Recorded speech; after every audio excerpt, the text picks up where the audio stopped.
All right, YouTubers, it is that time of year again. I decided to treat myself. Had to get me a little fish, a little more fish for the pond.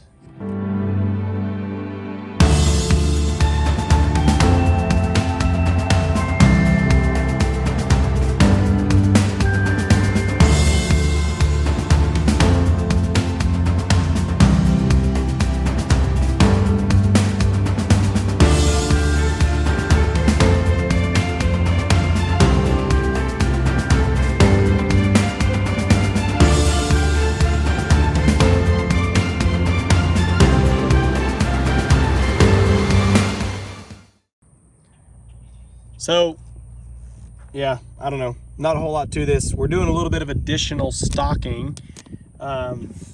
We stocked, about a year ago, we put in, on our pond here, we put in 100 channel cat, 50 hybrid striped bass, I think 100 bluegill.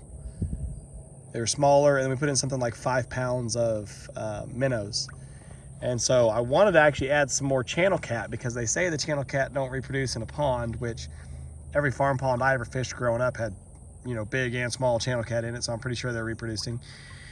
But I don't know how old mine got to get before they spawn, and I really want to be able to fish this pond as soon as possible, realistically, and be able to keep a few for dinner. I know I can go down the road and fish my neighbor's place, and he'll let me keep a few. Of course, there's that. Let's not have any peace and quiet on the weekend.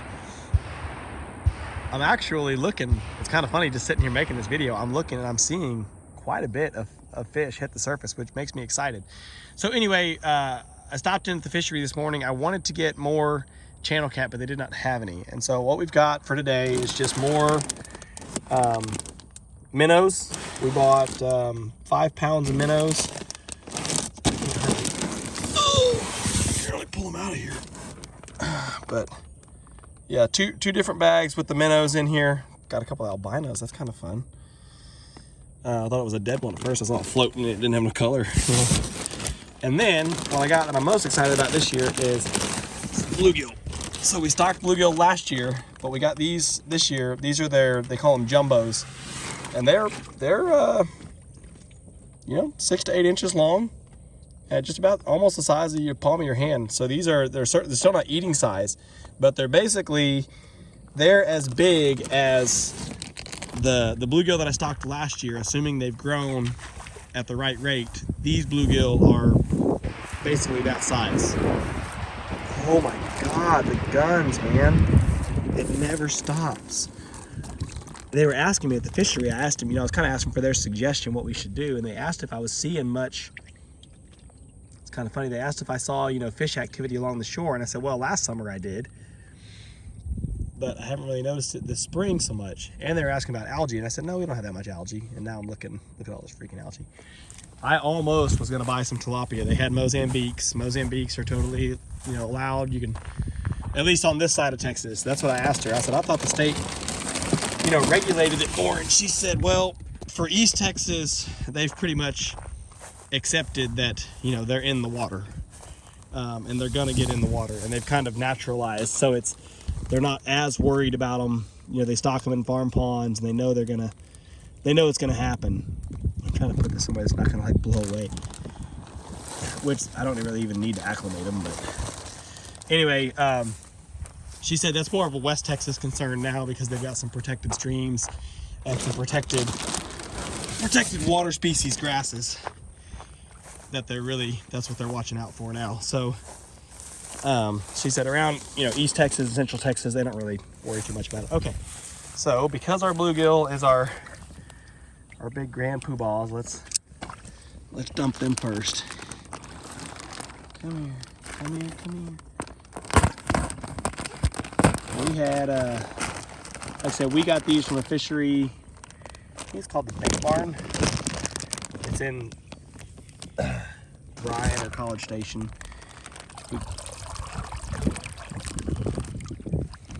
There they go. Oh, come on now.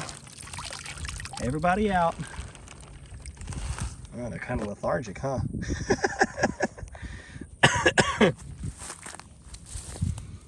splashing around in that bag. They don't want to wake up now. There we go. Come on, wake up, wake up, wake up.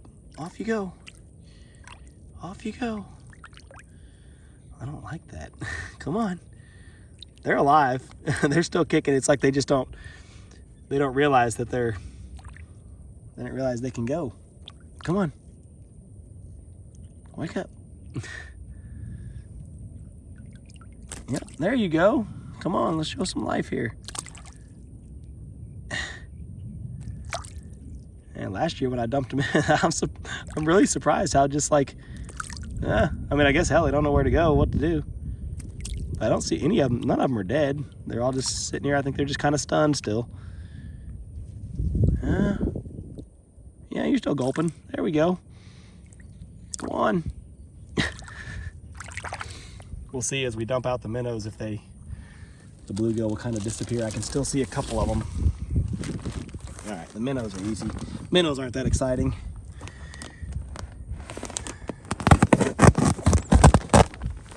And my wife will probably tell me that I should have kept these bags. She doesn't need them. She works at a fish store. Off you go, minnows. Actually, these are kind of the tricky one because you don't want them to like stick.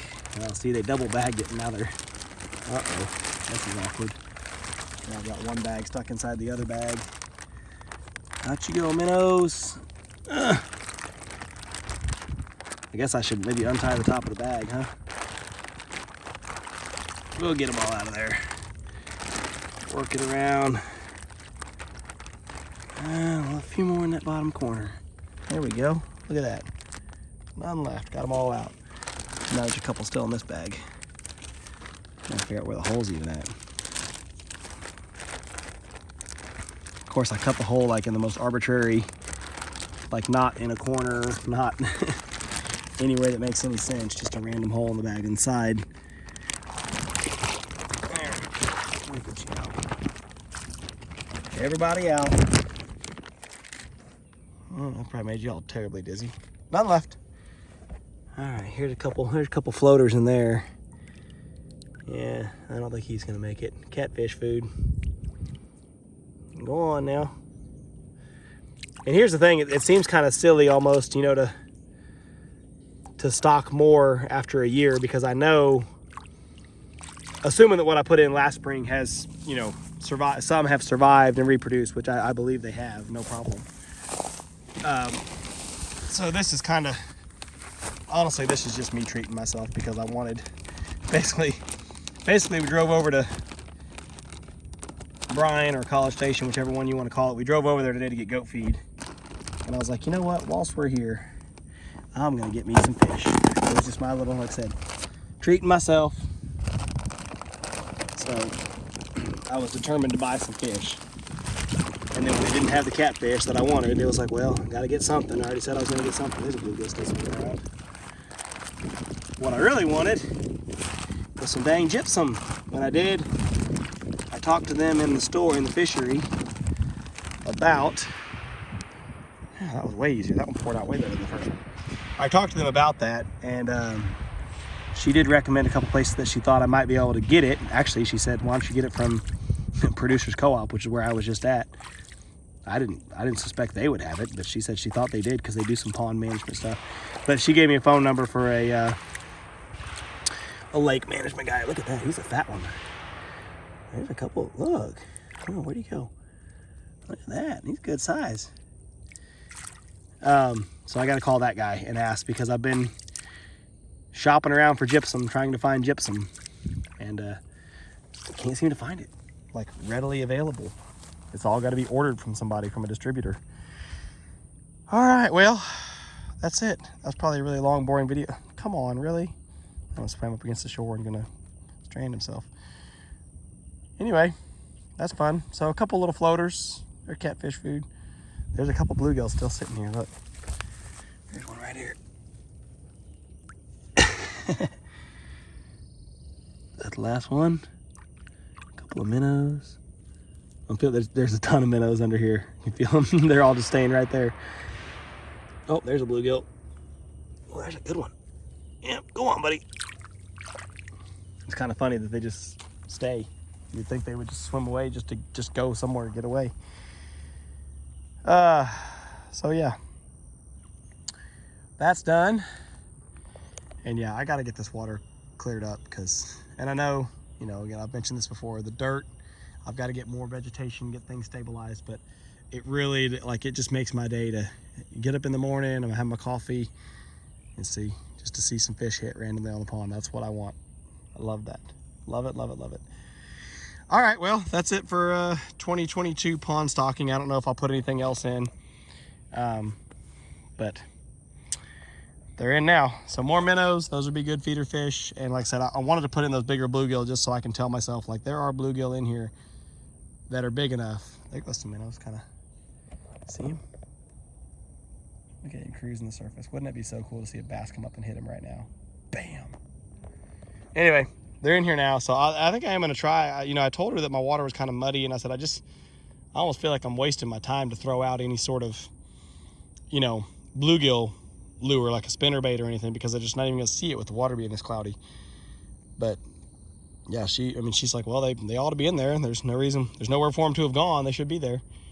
So anyway, let me go. Actually, I'm gonna go feed them. We'll go do that. We'll get a bucket of feed, we'll feed them just to show you guys to end the video.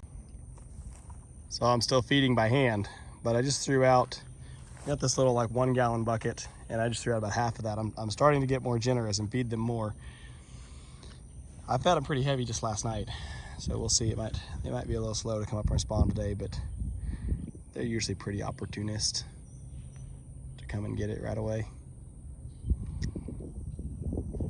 See a couple little hits. See, I see the little stuff pop, little tiny hits, and I wonder if that's bluegill, because the catfish just make such a bigger splash.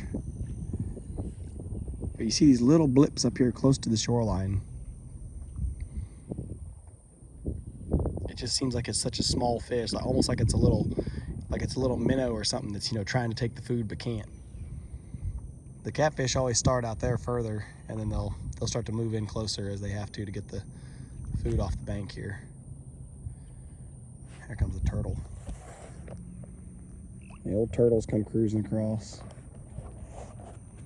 Of course, I try to like zoom in on a spot for you guys, but then every time I do, it's whatever angle whatever spot I'm looking at zoomed in, that's where they won't be. And we're getting a reflection. Just in the afternoon, the sun's right there. Let's try to see if we can get it.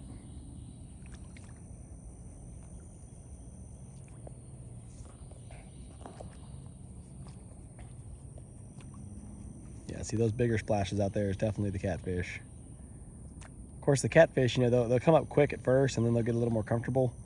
And you'll see a couple that'll come up and, you know, just shovel it off the top. They'll just come up and skim the surface, get a whole mouthful instead of doing these little shy splashes.